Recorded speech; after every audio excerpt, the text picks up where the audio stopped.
আল্লাহ রাব্বুল আলামিনের নবী জনাবে মুহাম্মদুর রাসূলুল্লাহ সাল্লাল্লাহু আলাইহি ওয়াসাল্লাম আমার আপনার নবীকে যখন তায়েফের কাফেরেরা আমার আপনার নবীকে অত্যাচার করতেছিলেন, আমার আপনার নবীকে তায়েফের কাফেরেরা আঘাত করতেছিলেন, এমন আঘাত করতেছিলেন আমার আপনার নবীকে।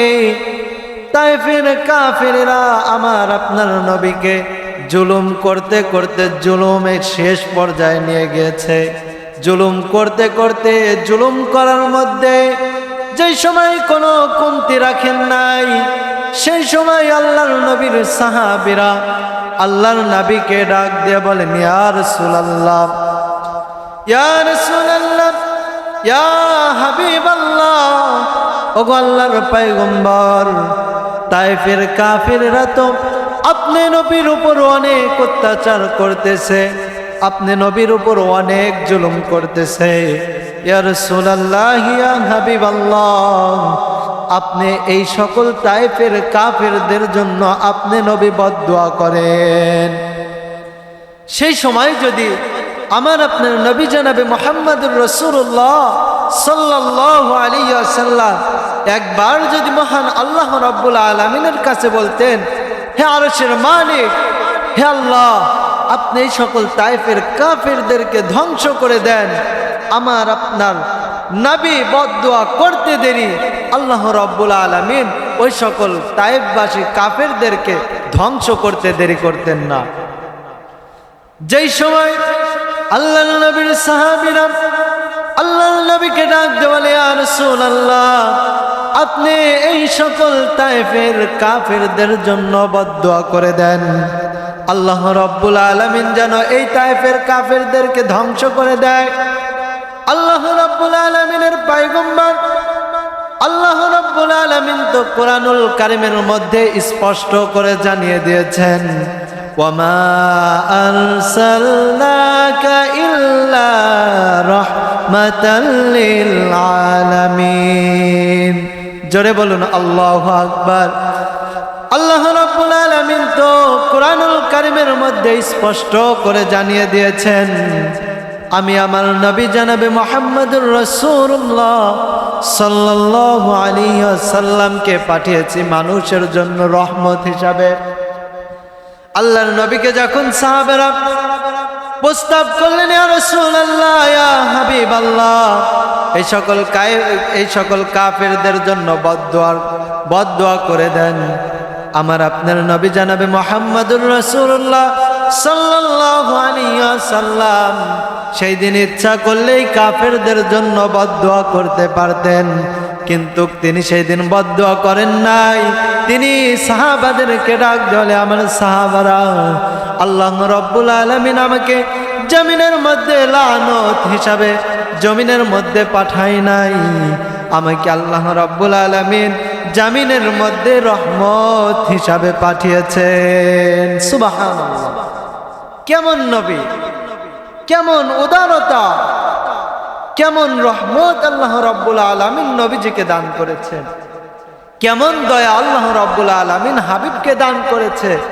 তায়েফের মানুষেরা আমার আপনার নবীকে আঘাত করছে, আমার আপনার নবীকে অত্যাচার করছে, জুলুম করছে, তারপরে আমার আপনার নবী একবারও বলেন নাই, আল্লাহ এই সকল তায়েফের কাফেরদেরকে ধ্বংস করে দেন। চিৎকার মেরে বলেন সুবহানাল্লাহ। এমন দয়ার নবী, এমন মায়ার নবী, আমাকে এমন মায়ার নবীকে আল্লাহ রাব্বুল আলামিন আমাদেরকে এমন মায়ার নবীর উম্মত বানিয়েছে। সম্মানিত ভাইয়েরা, আরেকটা উদাহরণ দেই, আরেকটা ঘটনা বলি। আমার আপনার নবী কেমন রহমতের নবী ছিলেন, আমার আপনার নবী কেমন মায়ার নবী ছিলেন। আমার আপনার নবী মুহাম্মদুর রাসূলুল্লাহ সাল্লাল্লাহু আলাইহি ওয়াসাল্লামকে হাব্বাব বিন আসওয়াদ কাফেরদের মধ্যে বড় কাফেরদের লিডার ছিল হাব্বার বিন আসওয়াদ। আমার আপনার নবী জনাবে মুহাম্মদুর রাসূলুল্লাহ সাল্লাল্লাহু আলাইহি ওয়াসাল্লামকে এত নির্যাতন করেছে, এত অত্যাচার করেছে। আমার আপনার নবীকে এত অত্যাচার করার পরও আমার আপনার নবী একবারও আল্লাহর কাছে বদদুয়া করেন নাই। শুধু আমার আপনার নবীকেই নয়, আমার আপনার নবী জনাবে মুহাম্মদুর রাসূলুল্লাহ সাল্লাল্লাহু আলাইহি ওয়াসাল্লামের কলিজার টুকরা হযরত জয়নব রাদিয়াল্লাহু তাআলা আনহাকে এই হাব্বার বিন আসাদ এত অত্যাচার করেছে। আমার আপনার নবীর কলিজার টুকরা মেয়ে জয়নব রাদিয়াল্লাহু তাআলা আনহা যখন মক্কা থেকে মদিনার উদ্দেশ্যে হিজরত করে মদিনার উদ্দেশ্যে রওনা হয়ে চললেন, চলতে চলতে হযরত হাব্বার বিন আসওয়াদ হযরত জয়নব রাদিয়াল্লাহু তাআলা আনহাকে উটের পিঠের উপর থেকে অত্যাচার করে উটের পিঠের উপর থেকে নিচে ফেলে জমিনের উপর ফেলে হাব্বার বিন আসওয়াদ আমার আপনার নবীর কলিজার টুকরা মেয়েকে অনেক অত্যাচার করেছে, অনেক আঘাত করেছে, অনেক নির্যাতন করেছে। শুধু আমার আপনার নবীকেই নয়, আমার আপনার নবীর মেয়েকেই নয়, আরো অনেক অন্যান্য অনেক মুসলমান অনেক সাহাবাদেরকেও এই হাব্বার বিন আসওয়াদ কষ্ট দিয়েছে। তারপরে যখন মক্কা বিজয় হয়ে গেল, ক্ষমতা যখন আমার আপনার নবীর কাছে চলে আসলো, ক্ষমতা যখন আমার আপনার নবী ক্ষমতার চেয়ারে বসে গেলেন, আমার আপনার নবী যখন ক্ষমতা পেয়ে গেলেন, সেই সময় একটা তালিকা করলো, তালিকাভুক্ত তালিকা করলো যারা অপরাধ করেছে, মক্কা বিজয়ের আগে যারা অপরাধ করেছে। যেরকম করে যখন মাননীয় প্রধানমন্ত্রী, সাবেক প্রধানমন্ত্রী ফ্যাসিস্ট স্বৈরাচার হাসিনা যখন ছিল, হাসিনা যখন দেশ শাসন করেছে, বিএনপির নেতাদেরকে অনেক অত্যাচার করেছে, জামাতের নেতাদের উপর অনেক অত্যাচার করেছে, অত্যাচার করেছে। যেই সময় ক্ষমতার মসনদে বিএনপির সরকার যখন চলে আসলো, মাননীয় প্রধানমন্ত্রী যখন তারেক রহমান যখন আমার দেশের প্রধানমন্ত্রী হয়ে গেল, তার সময় হাসিনার সময় তার দলের লোকদেরকে যারা আঘাত করেছে, যারা তাদের উপর জুলুম করেছে, জুলুম করার কারণে তারা একটা তালিকা করেছে, কারা তাদেরকে জুলুম করেছে তাদেরকে শাস্তি দেওয়ার জন্য যেরকম তালিকা করা হয়ে গিয়েছে, ঠিক তেমনি ভাবে আমার আপনার নবী জনাবে মুহাম্মদুর রাসূলুল্লাহ সাল্লাল্লাহু আলাইহি ওয়াসাল্লাম যখন মক্কা বিজয় করে ফেললেন, মক্কা বিজয় যখন হয়ে গেল, আমার আপনার নবী একটা তালিকা করলেন যারা নবীর সময়ে নবীর সাহাবাদেরকে হত্যা করেছে, নবীর সাহাবাদেরকে অত্যাচার করেছে, নবীকে অত্যাচার করেছে, নবীর কলিজার টুকরা মেয়েকে অত্যাচার করেছে। এরকম করে আমার আপনার নবী জনাবে মুহাম্মদুর রাসূলুল্লাহ সাল্লাল্লাহু আলাইহি ওয়াসাল্লাম একটা তালিকা করলেন, লিস্ট করলেন। আমার আপনার নবী একটা লিস্ট করার পর ওই লিস্টের মধ্যে হাব্বার বিন আসওয়াদের নামটাও লেখা ছিল। আমার আপনার নবী ঘোষণা দিয়ে দিলেন, আমার সাহাবারা শোনো, আমাকে এই হাব্বার বিন আসওয়াদ অনেক কষ্ট দিয়েছে, আমার কলিজার টুকরা মেয়েকে এই হাব্বার বিন আসওয়াদ অনেক কষ্ট দিয়েছে। শুধু আমার কলিজার টুকরা মেয়েকে নয়, তোমাদের সাহাবাদের মধ্যেও অনেক সাহাবাদেরকেও এই রকম কষ্ট তোমাদের কাছেও দিয়ে তোমাদের কাছেও পৌঁছেছে। সুতরাং এই হাব্বার বিন আসওয়াদকে তোমরা যেখানে পাবে সেইখানেই তোমরা হত্যা করে ফেলবে। এরকম যখন মৃত্যুর অর্ডার যখন দিয়ে দিল আমার আপনার নবী, তাকে যেখানে পাবে সেইখানেই হত্যা করে ফেলবে। আমার আপনার নবী যেই সময় এই রকম অর্ডার দিয়ে দিলেন সমস্ত সাহাবারা, সেই সময় আমার আপনার নবীর কথা শুনে, আমার আপনার নবীর কথা মতো সমস্ত সাহাবারা হাব্বার বিন আসওয়াদকে খোঁজা শুরু করে দিল। হাব্বার বিন আসওয়াদকে যেখানেই পাবে সেখানেই হত্যা করে ফেলবে। হাব্বার বিন আসওয়াদ সেই সময় কি করবে? তাকে যেখানে পাবে সেখানেই তো হত্যা করে ফেলবে। এখন সে কি করবে? আমাদের দেশের ফ্যাসিস্ট স্বৈরাচার শেখ হাসিনা যেরকম চিন্তা করলো, আমার দেশের ছাত্র জনতারা যখন খেপে গেল, আমার দেশের ছাত্র জনতারা যেই সময় বুঝতে পারলো আমার স্বাধীন দেশের মানুষেরা স্বাধীনভাবে চলতে পারতেছে না, আমার স্বাধীন দেশের মানুষেরা স্বাধীনভাবে চলতে পারে না, স্বাধীনভাবে কথা বলতে পারে না, যেই সময় ছাত্র জনতারা খেপে গেল, এই সিদ্ধান্ত নিয়ে আমার দেশের সরকার যেরকম পালিয়ে বাংলাদেশ থেকে ভারতের দিকে পালিয়ে চলে গেল, হাব্বার বিন আসওয়াদ ঠিক এমনই করলো। হাব্বার বিন আসওয়াদ কি করলো? হাব্বার বিন আসওয়াদ এই কাজটাই করার জন্য সেই সময় তারা বুঝতে পারলো এখন ক্ষমতা আমার কাছে নাই, এখন ক্ষমতা তো আল্লাহর নবীর কাছে। এখন আল্লাহর নবী তো অর্ডার দিয়ে দিয়েছে আমাকে যেখানে পাবে সেইখানেই হত্যা করে ফেলবে। এখন আমি কি করব? আমার তো আর এই মক্কা নগরে থাকা হচ্ছে না, আমি এখন কি করব? হাব্বার বিন আসওয়াদ পালিয়ে ইরানে চলে যাওয়ার জন্য সিদ্ধান্ত নিল।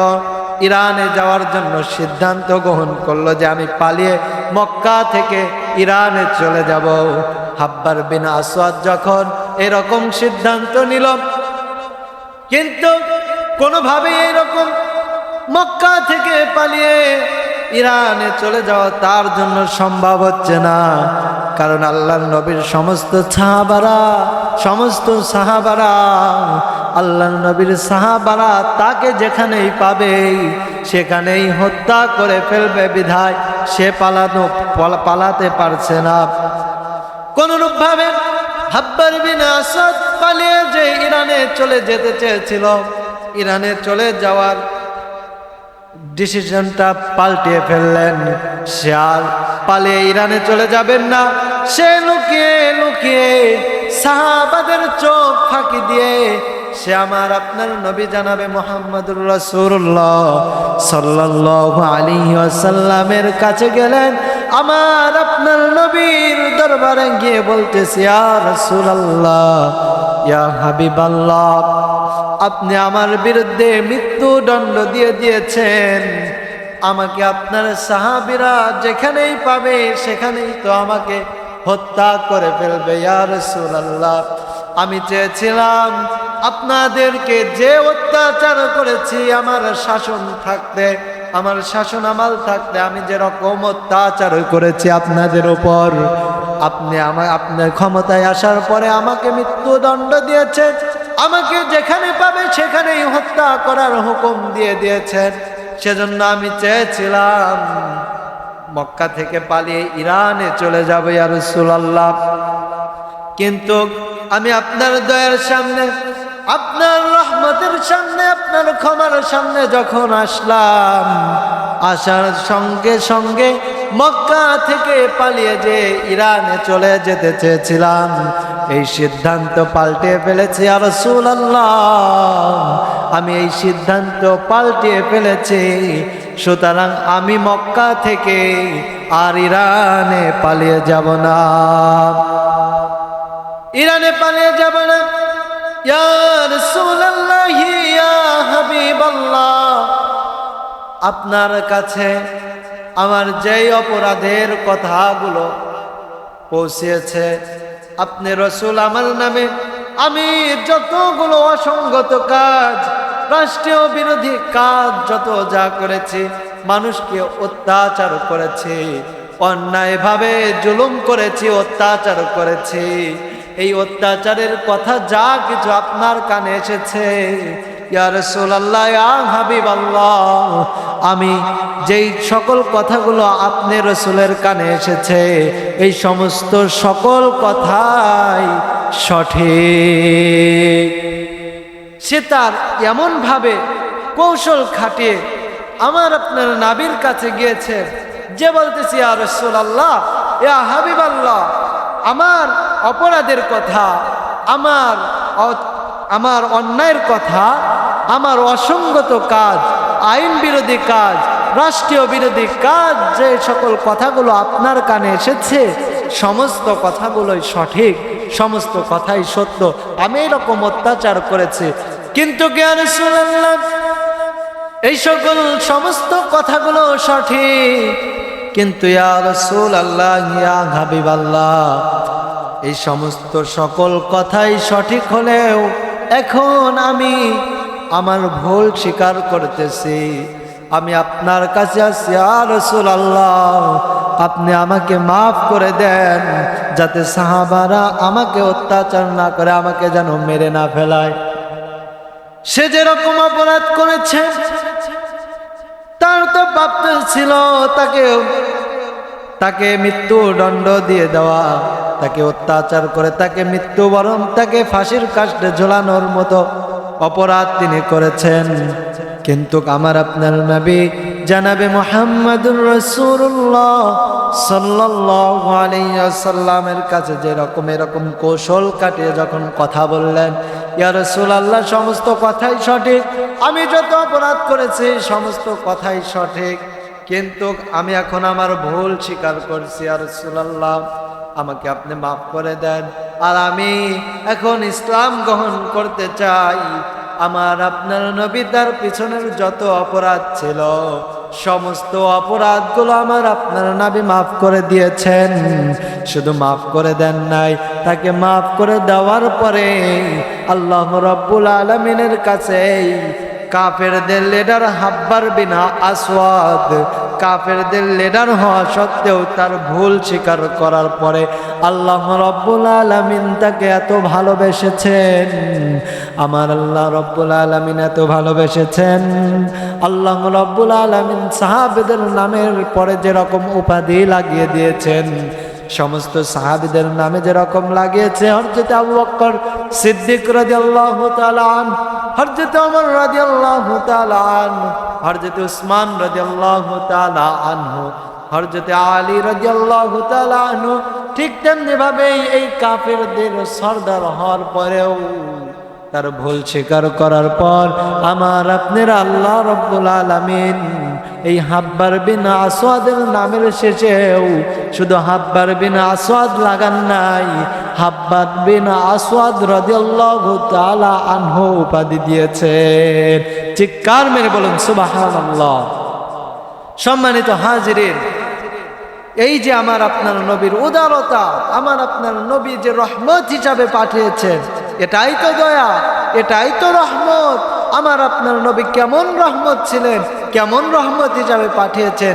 এরকম অত্যাচার করার পরেও, এরকম অত্যাচার করার পরেও, জুলুম করার পরেও আমার আপনার নবী প্রতিশোধ না নিয়ে আমার আপনার নবী মাফ করে দিয়েছেন। সম্মানিত হাজিরিন, কোন নবীর উম্মত আমরা হতে পেরেছি, কোন নবীর উম্মত আমরা হতে পেরেছি? জনাবে মুহাম্মদুর রাসূলুল্লাহ সাল্লাল্লাহু আলাইহি ওয়াসাল্লামকে আল্লাহ রাব্বুল আলামিন কি মর্যাদা দিয়েছেন, গোটা পৃথিবীর জন্য রহমত স্বরূপ পাঠিয়েছেন, রহমত হিসাবে পাঠিয়েছেন। আল্লাহ কোরআনুল কারিমে বলেই দিয়েছেন, ওমা আরসালনাকা ইল্লা রাহমাতাল লিল আলামিন, হে নবী আপনাকে আমি আল্লাহ রাব্বুল আলামিন গোটা পৃথিবীর মানুষের জন্য রহমত হিসাবে পাঠিয়েছি।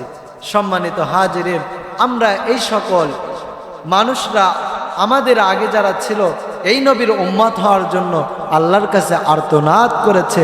আমরা জীবনে কোনো সময় আল্লাহকে বলি নাই, আল্লাহ আপনি আমাদেরকে এই মুহাম্মদুর রাসূলুল্লাহ সাল্লাল্লাহু আলাইহি ওয়াসাল্লামের উম্মত হিসাবে পাঠায়ো। আল্লাহ পাক রব্বুল আলামিন আমাদেরকে দয়া করে, মায়া করে, ভালোবেসে এই আখিরি জামানার পয়গম্বর মুহাম্মদুর রাসূলুল্লাহ সাল্লাল্লাহু আলাইহি ওয়াসাল্লামের উম্মত হিসাবে পাঠিয়েছেন। সম্মানিত হাজিরিন, আমরা কোনো সময় বলি নাই আল্লাহ, আল্লাহ কত দয়া করেছেন আমাদেরকে। আমরা কোনো সময় আল্লাহকে বলি নাই, আল্লাহ আপনি আমাকে মুসলমান বানায়েন। বলেন তো আমরা কোনোদিন বলেছি? আমরা তো বলি নাই, কোনোদিন বলি নাই। আমার আপনার আল্লাহ দয়া করে ভালোবেসে আমাদেরকে মুসলমান হিসাবে পাঠিয়েছেন। আল্লাহ তো ইচ্ছা করলে আমাদেরকে ইহুদি নাসারার ঘরেও পাঠাইতে পারতেন, আল্লাহ তা করেন না। আমাদের ভালোবাসার জন্য আল্লাহ রাব্বুল আলামিন আমাদেরকে মুসলমান হিসাবে পাঠিয়েছেন। আল্লাহ রাব্বুল আলামিন যদি চাইতেন, আমরা তো কোনোদিন বলি নাই আল্লাহ আমাকে আপনি মানুষ হিসাবে পাঠিয়ে।